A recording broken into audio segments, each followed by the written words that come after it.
lose their lives and a firefighter is injured, battling an early morning fire in central Massachusetts. Plus, water issues remain in Shrewsbury as the town works to help fix problems residents and businesses are seeing.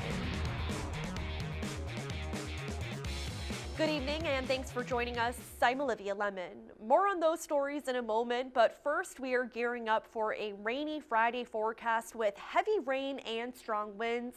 But how soon does it start? Meteorologist Tim Kelly breaks it down. Yeah, tomorrow's not looking that great. That storm we've been talking about all week has taken shape. Pulses of rain, including a severe weather threat near Miami right now. And then there's a little bit of snow with some colder air, but that's going to stay well off to our west. So the clouds have come in, and it's still kind of chilly outside. Wind warning on Cape Cod. We have a flood and wind advisory here for tomorrow. The rain is just now coming into western New England. Here's the map, 3 o'clock. There we are at 37. So initially some chilly light raindrops if you're out late tonight. This is a warm front that comes through, and the rain's going to come through in surges, so that lets up a little bit in the middle of the night, and then tomorrow morning starts raining harder, and we're in the 40s, so it's chilly, it's wet. But look to the south, we're in the 50s. The temperature's going to jump up. There could be a lull in the rain for a time, noontime or so. Now it's 55 degrees. You're going to feel the humidity. It's going to be foggy. The wind may let up a little bit after a gusty start, but then a line of showers and thunderstorms is going to come through, and this is probably the worst of the weather here. 2 to 4 o'clock in the afternoon, a line of thunderstorms, and in that line of storms, the wind can gust past 50 miles an hour. Then we dry it out a bit tomorrow night, and the weekend features cooling and drying. We'll take it to Christmas in a few minutes. All right, thank you, Tim. And due to Friday's predicted inclement weather, the Worcester Common Oval will be closed for public ice skating. The city says the oval will be open during school vacation weeks starting at 1 p.m. each day. For more information on closings and delayed openings, you can visit worcestercommon.oval.com. A Barre family is left with just the clothes on their back and not even shoes on their feet. An early morning fire forced them out of their home. And as our Chandler Walsh explains, difficult conditions made it tough for firefighters. 4 pets are dead and 1 firefighter injured. The Barre Fire Department says this fire took hours to knock down and contain. A 3-alarm fire in Barre leaves the Clark family with nothing right before the holidays. We've lost everything. Ran out of the house in our bare feet. 2 cats and 2 dogs died in the early morning fire, which started in the basement. Bernice Clark says she and her husband were asleep on the 2nd floor. They were woken up by their son, who fell asleep on the couch downstairs. If he hadn't been downstairs, I don't know, we might not have woken up. I don't know. Barre Fire Chief Robert ROGOWSKI says the amount of material inside the home caused the fire to burn faster. Companies mounted an interior attack. The fire quickly overran us. We had to pull all the firefighters out of the building. The department says cold temperatures took a toll on firefighters and they had to rotate crews. 7 neighboring towns were called to help. Another challenge, there are no hydrants in this part of town. We have a pond about a half a mile down the road that we utilize to fill tankers, and we established a tanker shuttle where the tankers would dump water in a bag and pump it to the fire. 1 firefighter suffered a laceration to his face from breaking a window and was treated on scene. The Clark family built the home in 1980 and has lived there ever since. We logged our own logs and sawed our own lumber. I mean, there was a lot of emotion into this property. It's something that has always been there, and I thought would always be there, and now maybe it won't be there anymore.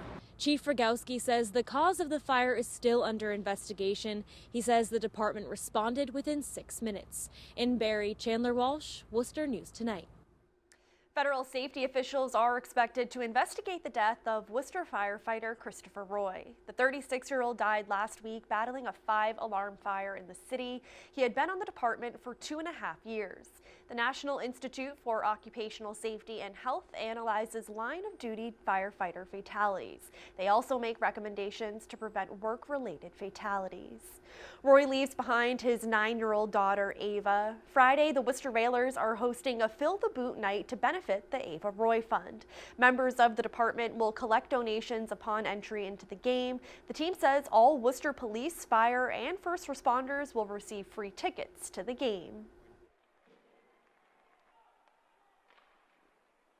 You know, Worcester's always had a strong tradition of helping our first responders in times of need. We're inviting all the Worcester firefighters and first responders to come down, and with their ID they can get up to 4 free tickets. So we'd like to fill the building and fill the boot. And the Railers Hockey Club Foundation will donate $5,000 to the Ava Roy Fund, while the Booster Club has already raised $2,000 through a 50-50 raffle. For millions of Americans, the holiday season includes traveling to see family and friends. People on the roadways can expect a lot of company.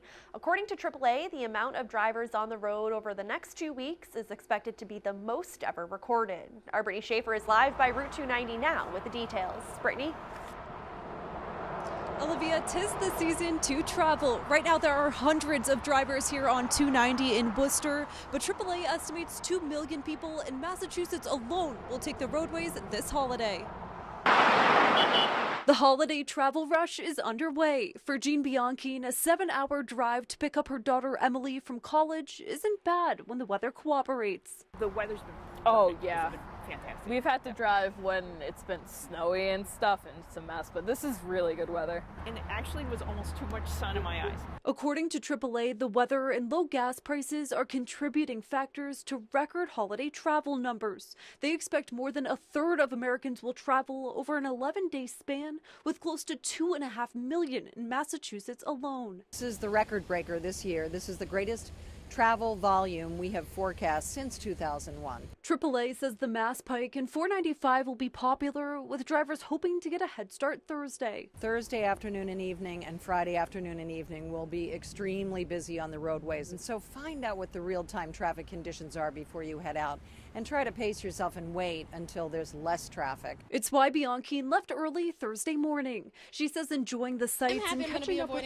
family is a great way to ease traveling. I saw the Catskills, which were beautiful, and then I got to the Berkshires, which was fantastic. We definitely catch up. I catch her up on like everything that's been happening this semester, listen to music, and yeah, it's a good time. For Bill and Susan Cornelison, the key to a successful 10-hour drive to Washington, D.C. is simple. Stops. Lots of them. East Longmeadow resident Doreen Brown says she's avoiding traveling and traffic altogether by hosting Christmas. I'm not a big traffic driver. I have family come from Fitchburg and Leominster. It's not really the packages, it's, it's the people that we share our time with. That's the most important thing. AAA says the busiest time to travel is right now. They say to avoid traffic, to leave early in the morning, and actually to wait until the weekend. Live in Worcester, Brittany Schaefer, Worcester News Tonight. Carpenters Local 336 protest in downtown Worcester Wednesday in response to alleged wage theft. Some of the carpenters working on a project at 332 Main Street say general contractor Delbrook JKS didn't pay them for their work. The group has also rallied in front of the apartments at 145 Front within the last year. They say wage theft in Worcester is nothing new. We've seen the hire contractors who do this time and time again, and so it's no surprise. We feel like it's a business practice.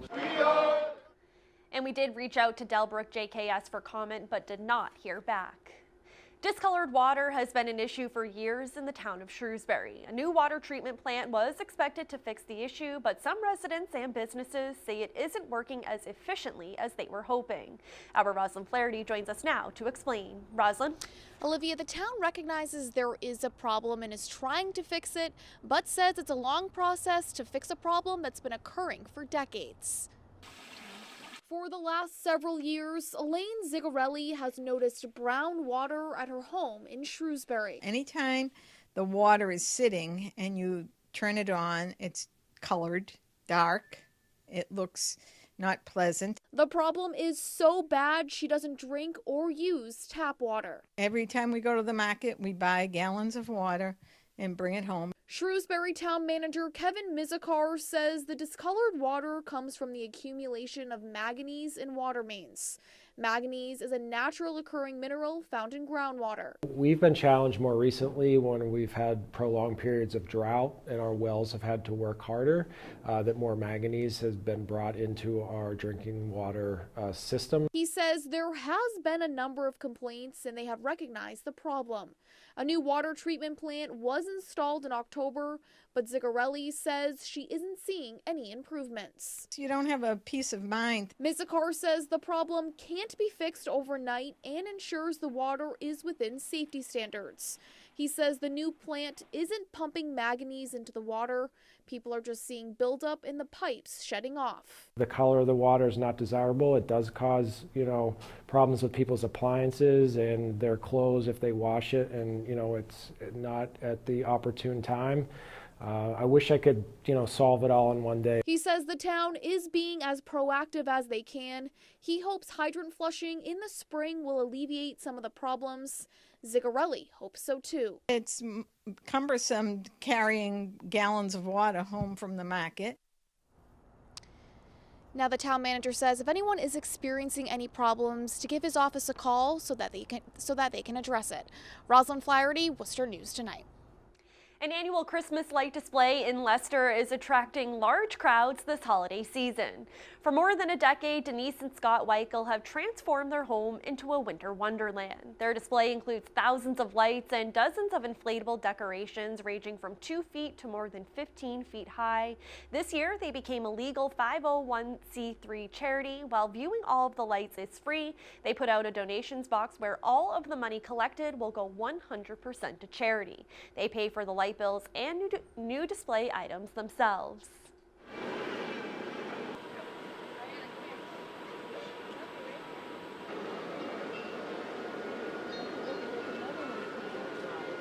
A lot of people going through a lot in this world, and if it makes them forget their problems for 15 minutes, it's well worth it. It's well worth it. Just to hear the kids going around and laughing and, calling their mom, dad, look at this, look at that, and just having fun.